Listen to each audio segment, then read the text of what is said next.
नमस्कार मित्रों। इस समय मैं इस देश की पावन पुनीत नदी शिप्रा के तट से आपको संबोधित कर रही हूँ। आपके लिए प्रार्थना कर रही हूँ। माँ शिप्रा से अपने देश के अनंत सुख समृद्धि की कामना करते हुए अर्चना कर रही हूँ। मैं इस समय उज्जैन नगरी के श्रीवट आश्रम, श्रीवट वृक्ष के पास के तट से संबोधित कर रही हूँ। और यह स्थान अत्यंत पुनीत और रमणीक है। बहुत चिलचिलाती धूप है, इसलिए सीढ़ियों से उतरना संभव नहीं है। मैं दूर खड़े एक वृक्ष के नीचे से ये वीडियो आप सब तक के लिए बना रही हूँ। श्रीवट वृक्ष की कहानी ये है कि इस वट वृक्ष को भगवान शिव ने स्वयं स्थापित किया था, लगाया था। वृक्षों की महानता और प्रसिद्धि साबित करने के लिए ऐसी इस अंचल में मान्यता है। और शिप्रा नदी अति पुनीत, अति पावन है। अवंतिका नगरी इसी के किनारे बसी हुई है। भगवान महाकाल, जिन्हें यहाँ के लोग महाकाल राजा के नाम से याद करते हैं, जानते हैं, ऐसा लोगों की मान्यता है कि महाकाल इस उज्जैन नगरी के आदिकाल से राजा थे, हैं और रहेंगे। वो स्वयंभू हैं, स्वयं स्फुरित देवता हैं। उनकी कृपा से ये नगरी, ये क्षेत्र फलीभूत, फल फूल रहा है। शिप्रा नदी अति पुनीत नगरी है।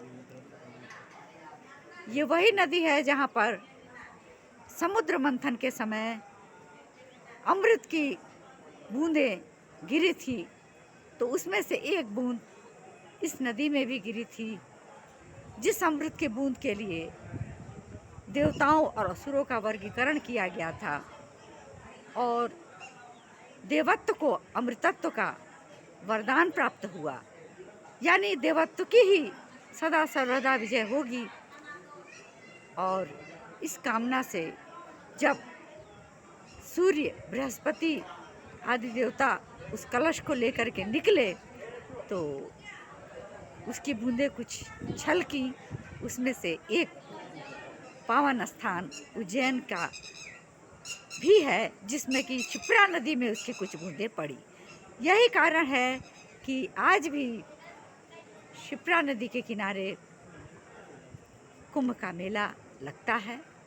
जिस प्रकार से प्रयाग में कुंभ लगता है, उसी तरह से उज्जैनी नगरी, जिसको कि अवंतिका, उज्जैनी भी कहते हैं, यहाँ भी अभूतपूर्व कुंभ का मेला लगता है। देश के कोने कोने से यहाँ दर्शनार्थी, भक्त आदि यहाँ उपस्थित होते हैं और अपनी आध्यात्मिक लाभ को प्राप्त करते हैं। वाकई बहुत रमणीक स्थान है, इसमें कोई दो राय नहीं है। धूप तो बहुत चिलचिलाती हुई है, लेकिन हवा पता नहीं कहाँ से इतनी शीतल, इतनी सुरभिमय, जिसका वर्णन नहीं किया जा सकता।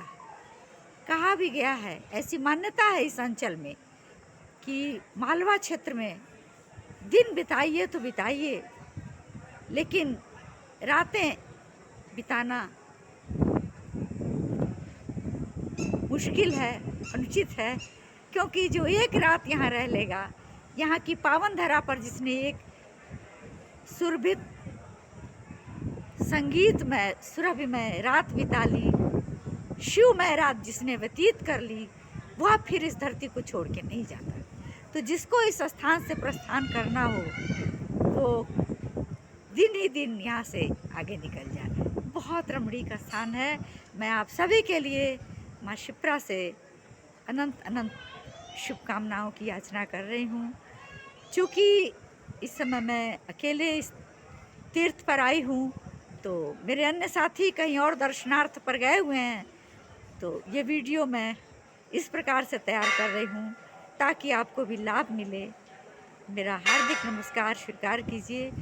और जगत पिता भगवान शिव, जिनको यहाँ महाकाल के नाम से जाना जाता है, उनकी कृपा हम सभी पर सतत और अनवरत बनी रहे। कोटि प्रणाम।